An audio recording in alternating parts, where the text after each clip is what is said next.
students, this is CA Harshita Deswani from HR Institute of Studies. Today we would be starting with a new chapter in science for standard 6 student. The name of the chapter is motion and measurement of distance. Okay, so let us begin with this chapter. ये chapter काफी interesting है, काफी practical है.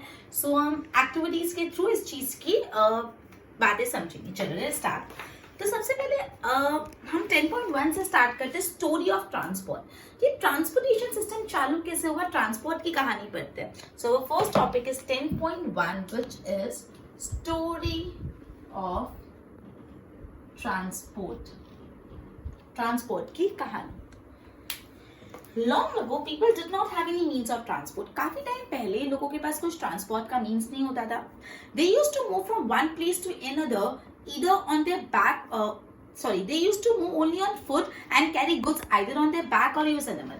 मतलब आज से अभी तो आप लोग ना प्लेन में जा सकते हो, कार में जा सकते हो, बाइक पे जा सकते हो, बहुत सारे सोर्स अवेलेबल है. लेकिन पहले एक जगह से दूसरी जगह चल के ही जाते थे, और जो सामान होता था वो तो या खुद के बैग पे कैरी करते थे या तो एनिमल्स के बैग पे कैरी करते थे. ठीक है. For transport along water routes boats were used from ancient time. काफी पुराने जमाने से अगर पानी में ट्रांसपोर्ट करना है, थ्रू वाटर आपको ट्रांसपोर्ट करना है, तो बोट्स यूज होती थी. रोड पे फीट चल के जाते थे, और अगर पानी से वाटर में ट्रांसपोर्ट करना है तो बोट्स यूज होती थी. टू बिगिन विद, पहले बोट्स कैसे होती थी, एकदम सिंपल होती थी. एक simple log of would. Log of would आपको पता है, जो वुड होता है वो पानी में फ्लोट करता है. तो पहले क्या होता था, एक सिंपल लॉग ऑफ वुड को बोट की तरह यूज किया जाता था. In which a hollow cavity could be made. मतलब एक लॉग ऑफ वुड होता था, बीच में एक कैविटी बना देते थे जहाँ पे बैठने की जगह हो जाए. तो पहले जो बोट्स होती थी ना, वो भी अभी जैसे नहीं होती थी. पहले एक सिंपल वुड जो होता है ना, वुड का लॉग होता था, बीच में हॉलो कैविटी कर लेते थे और उसको यूज करते थे. ठीक है. बाद में people learn to put together different pieces of wood and give shape to the boat. फिर बाद में लोगों ने सोचा, अच्छा ये वुड को अलग अलग तरीके से ज्वाइन करके शेप दिया जा सकता है, और फिर बोट्स के अलग अलग शेप निकले. Clear. These shape imitated the shape of animal living in water. अब ये जो बेसिकली शेप होते थे वो किस टाइप की शेप होते थे, जो एनिमल्स वाटर में होते. जैसे जो फिशेस होती है उनकी बॉडी कैसी होती है, स्ट्रीमलाइन. ये अपन बहुत बार डिस्कस कर चुके हैं. स्ट्रीमलाइन मतलब सेंटर से ब्रॉडन होती है और आगे और पीछे से थोड़ी नैरो. तो आपको पता है बोट्स भी ऐसे होती है, बीच से एकदम ब्रॉडन और आगे और पीछे से नैरो. क्यों? क्योंकि इसको स्ट्रीमलाइन बोलते हैं. इस टाइप के स्ट्रक्चर से पानी में या हवा में चलना आसान हो जाता है. एकदम क्लियर हो रहा है. ठीक है. बोला है कि भाई पहले लोग चलते थे बैक फुट एक जगह से दूसरी जगह, और वो लोड्स भी कैरी करते थे इधर ऑन देयर बैक या the back of animal. Water से ट्रांसपोर्ट करने के लिए सिंपल बोट यूज कर दी जाती थी. बोट भी कैसे, एक सिंपल लॉग ऑफ वुड, बीच में एक हॉलो कैविटी कर देते थे. फिर धीरे धीरे उन्होंने सीखा कि जो लॉग ऑफ वुड से उनको कैसे ज्वाइन किया जाता है, और उन्होंने अलग अलग शेप्स की बोट बनाना चालू की. ये जो बोट की शेप होती थी यूजुअली कैसे होती थी, जो एनिमल्स पानी में रहते हैं ना वैसे शेप की होती थी. राइट. अब इसके बाद आया व्हील का इन्वेंशन. जो व्हील होता है उसका इन्वेंशन हुआ. इससे ट्रांसपोर्टेशन में बहुत बदलाव आया. The design of wheel was improve over thousands of years. पहले एक ओरिजिनल व्हील बना, फिर उस चीज में और इम्प्रूवमेंट करते करते जो पूरा डिजाइन ऑफ व्हील है वो इम्प्रूव हुआ. Animals were used to pull vehicle that moved on wheels. अब क्या किया जाता था, ऐसी व्हीकल्स होती थी जो व्हील्स पे चलती थी और एनिमल उस व्हीकल्स को खींचते थे. जैसे अपन ने घोड़ा गाड़ी, बैलगाड़ी, ये सब कैसे होता है, गाड़ी होती है, नीचे पहिए होते हैं और उसको एनिमल खींचते हैं. ठीक है. Until the beginning of 19th century, जब तक 19th century नहीं चालू हुआ था, people still depend on animal power to transport from one place to another. मतलब 19th century तक भी या 19th century से पहले भी लोग है ना किस पे डिपेंड करते थे, एक जगह से दूसरी जगह जाने पे, मतलब एनिमल पावर पे. एनिमल व्हील को खींचते थे. व्हील खुद तो चलेगा नहीं, व्हील का इन्वेंशन हो गया, लेकिन व्हील को चलाने के लिए क्या यूज होता था, एनिमल. लेकिन जैसे स्टीम इंजन इंट्रोड्यूस हुआ तो एक न्यू सोर्स ऑफ पावर आया. एनिमल के बदले एक न्यू सोर्स ऑफ पावर की व्हील को चलाने के लिए स्टीम इंजन आया. Railroads were made for steam engine driving carriage and wagons.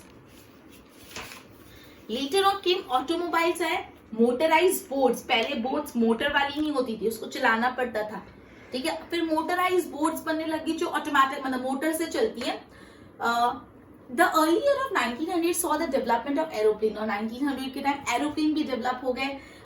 These were later improved to carry passenger and goods. Electric train आने लगी, मोनो रेल, सुपरसोनिक एरोप्लेन्स आने लगे, स्पेसक्राफ्ट. 20th सेंचुरी तक हमारे पास रेडी था।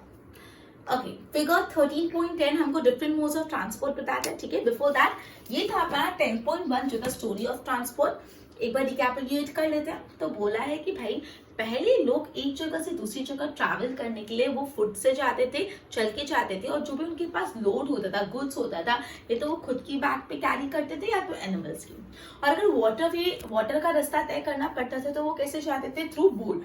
अभी boat आज के जमाने की बोट नहीं होती थी, वो एक सिंपल लॉग ऑफ वुड होता था और बीच में एक हॉलो कैविटी होती थी। धीरे धीरे लोगों ने सीखा कि वुड के पीसेस को ज्वाइन करके अलग अलग शेप में बोट बना सकते हैं, फिर उन्होंने अलग अलग शेप में बोट बनाना चालू किया। और यूजुअली जो बोट की शेप होती थी वो कैसे होती थी? वो ऐसे एनिमल्स की होती थी जो वाटर में फाइंड किए जाते थे, जिससे वो उस शेप से इजिली पानी में चल पाए। उसके बाद व्हील का इन्वेंशन हुआ। व्हील के इन्वेंशन से काफी आसानी होगी। ऐसी गाड़ियां बनती थी जिसमें व्हील होता था और व्हील को कौन खींचता था? एनिमल्स। उसके बाद स्टीम इंजन इन्वेंट हुआ, जिससे एक न्यू सोर्स ऑफ पावर आया, मोटराइज बोट्स आने लगे, एरोप्लेन्स बने, स्पेसक्राफ्ट बने, धीरे धीरे बहुत ज्यादा एडवांस मोड ऑफ ट्रांसपोर्टेशन बन गए। तो ये थी स्टोरी ऑफ ट्रांसपोर्ट, जहां हम चल के जाते थे, आज अपने पास क्या क्या चीजें, स्पेसक्राफ्ट, स्पेस जाने तक भी आज अपने पास वी हैव टूल, राइट। चलो अब अपना 10.2 टॉपिक है, how far have you travel, how wide is the desk, let us study. How did people know how far they have traveled? How will you know whether you can walk all the way to your school or whether you need to take a bus or a rickshaw? अगर मैं आपको बोलूं कि बाहर ये 2 kilometre के distance पे या बस आधे किलोमीटर पे आ जाएगा, आप बोलोगे आई कुड वॉक, मैं बोलूं नहीं 10 किलोमीटर, तो आप क्या चल के जा सकते? तो यहाँ पे बात ये बोलिए, आप कैसे डिसाइड करोगे कि कोई जगह आप चल के जाओगे, कोई जगह आपको रिक्शा लेनी पड़ेगी, कि कोई मोड ऑफ ट्रांसपोर्ट लेना पड़ेगा? It is often important to know how far a place is so that we can have an idea how we are going to reach that place. मतलब आपको ये, अगर आपको सपोज यहाँ से राजस्थान जाना है तो क्या बाइक पे जा सकते हो? नहीं ना, तो आप बोलेंगे नहीं, I would take a train और अ प्लेन, राइट। सो पहले आपको ये जानना पड़ेगा कि आपको जहाँ जाना है वो कितना दूर है, फिर आप डिसाइड करो कि आप वहां पे कौन से मोड ऑफ ट्रांसपोर्टेशन से जाओगे, है ना। ओके, कि आपको बस लेनी है, ट्रेन लेनी है, शिप की, स्पेसक्राफ्ट में जाना है, ठीक है। Sometimes there are objects whose length or width we need to know. In पहली बोजू class there are large desks which are to be shared by 2 students. आपके स्कूल में भी बड़ी सी डेस्क होगी, उस डेस्क में 2 बच्चे बैठते होंगे, right. Paheli and Buju share one desk but frequently end up fighting that the other is using the larger share of desk. पहली और बूजू एक ही डेस्क पे बैठते लेकिन लड़ लेते हैं, तू ज्यादा जगह ले रहा है, तू ज्यादा जगह ले रही है, दोनों लड़ते हैं कि भाई कौन ज्यादा जगह ले रहा है, ठीक है। तो उनको उस डेस्क को इक्वल हिस्सों में तोड़ना जरूरी है। तो टीचर ने सजेशन दिया, काम करो, पूरी की पूरी डेस्क की लेंथ मेजर करो और उसको 2 पार्ट में बांट लो, बीच में लाइन खींच दो, कोई भी एक दूसरे की लाइन क्रॉस नहीं करेगा। So both of them were very fond of playing with gilli danda with their friends. Buju bought a set of gilli and danda with him. Here is how they tried to measure. उन्होंने कैसे measure किया? The length of desk using danda and the gilli. डंडा और गिली की मदद से उन्होंने measure किया. Okay. देखो उन्होंने क्या किया? The desk seemed to be having length equal to 2 डंडा length and 2 गिली length. मतलब say for example ये उनकी desk है, तो उन्होंने ये एक गिली डंडा, गिली डंडा, इन शॉर्ट एक पूरा का पूरा उसकी जो डेस्क थी वो कैसी थी, जितना 2 डंडे और 2 गिली रख पाए उतनी। तो अगर हम लोग को आधा करना है तो क्या करेंगे, 1 डंडा और 1 गिली, मतलब 1 डंडा और 1 गिली रखेंगे, उतना एकदम एग्जैक्ट उनको सेंटर पॉइंट मिल जाएगा।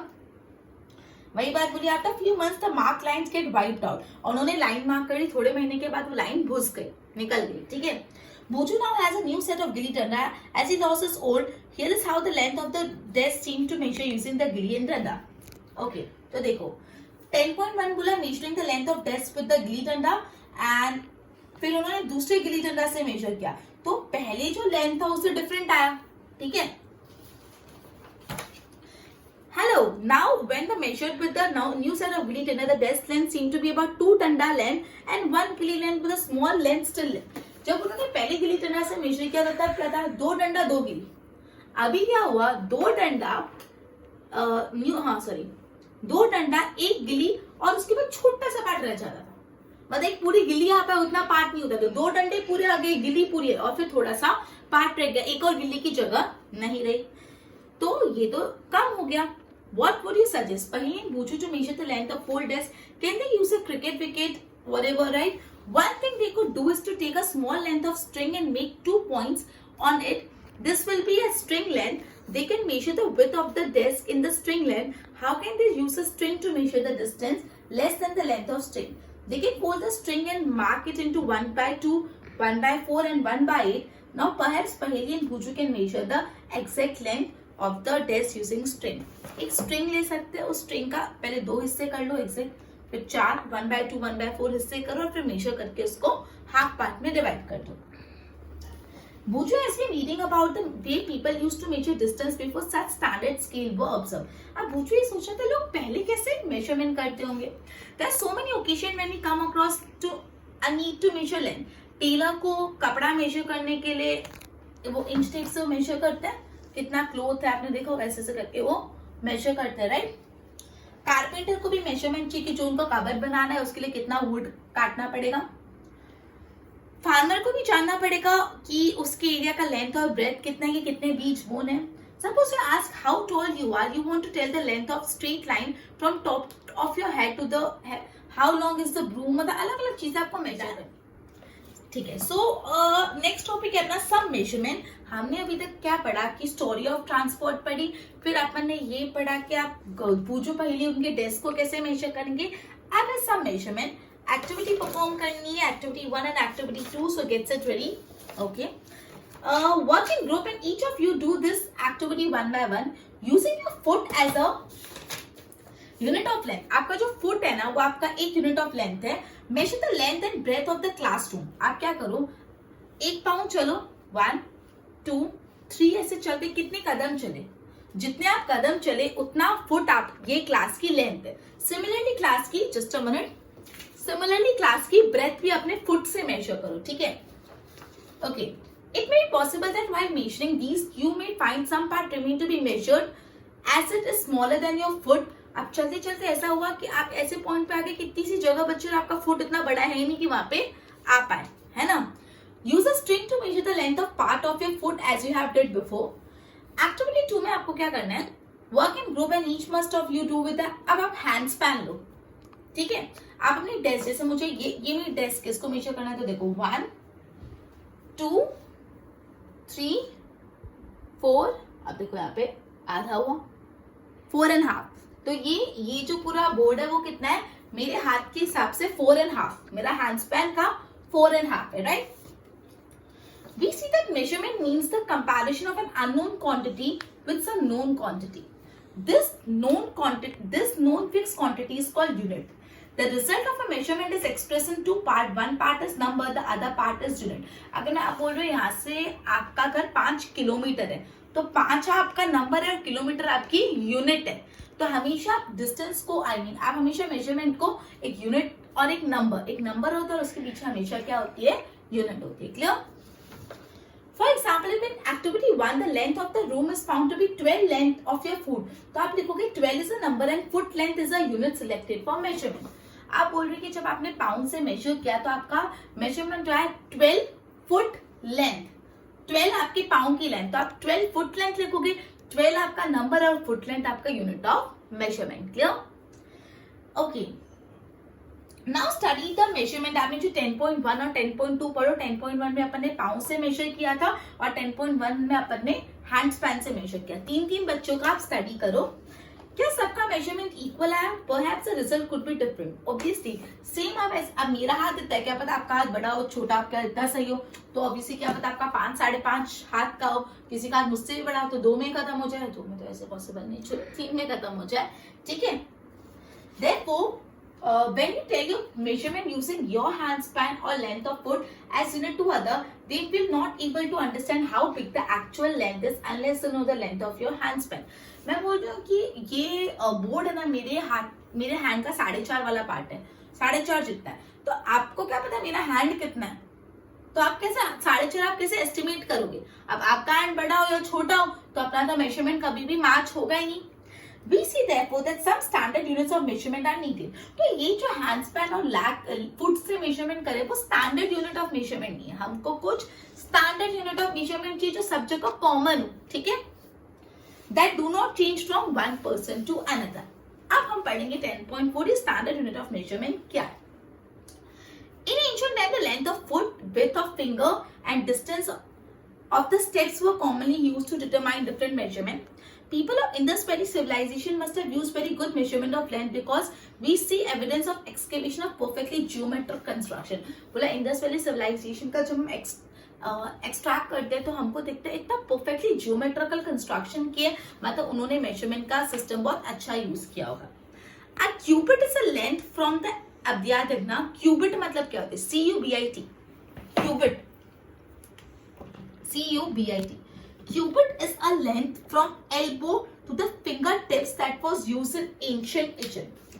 Elbow से fingertip तक का इसको बोलते हैं 1 क्यूबिट. यहां से लेके यहां तक को बोलते हैं 1 cubit from elbow to finger tip. ठीक है, और ये किसने यूज किया था, इजिप्ट में पहले यूज हुआ था. And was also accepted as a unit of length in other parts of world. मतलब जो क्यूबिट है वो पूरे वर्ल्ड में एक्सेप्ट किया था, स्टार्ट किया था इजिप्ट में, from elbow to the tip of finger. Okay, people also use a foot as a unit of length in different part of world. The length of foot used varied slightly from region to region. People measure a yard of cloth by distance between the end of the outstretched arm and their chin. आपने तो बहुत बार देखा होगा like this.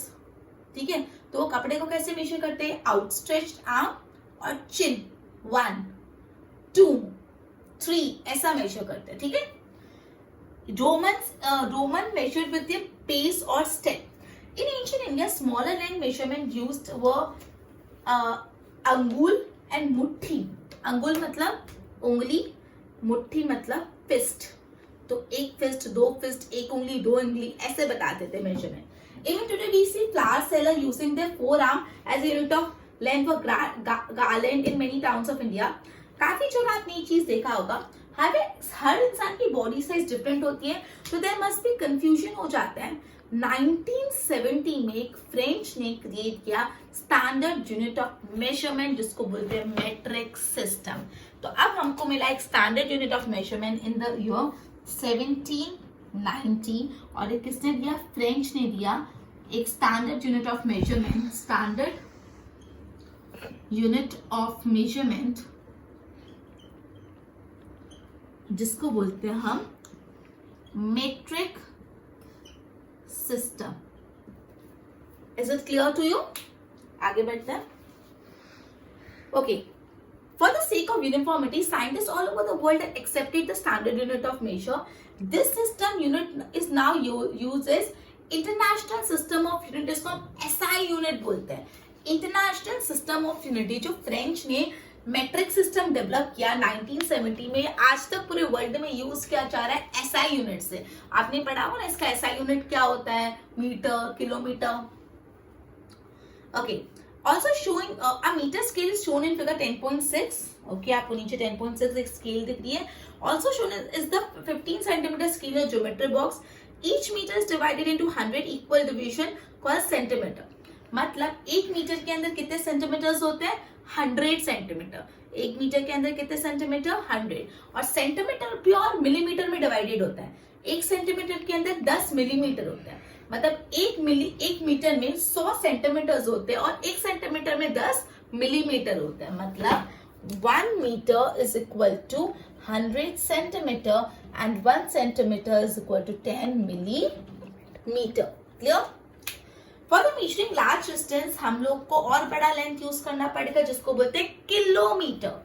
तो 1 kilometre में कितने metre आ गए, 1000 metre. मतलब जब हम 1 मीटर नहीं ऐसे 1000 मीटर लिखना तो जाके हमको 1 किलोमीटर, मतलब किलोमीटर बड़ा हुआ, फिर मीटर, फिर सेंटीमीटर, फिर मिलीमीटर. किलोमीटर सबसे बड़ा, फिर मीटर, फिर सेंटीमीटर, मिलीमीटर. ठीक है, तो देखो एक ऐसा हुआ अपना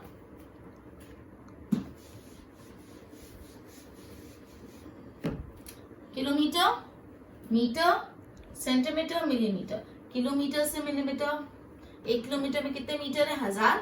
1 मीटर में कितने सेंटीमीटर, 100. और सेंटीमीटर में कितने मिलीमीटर, 10.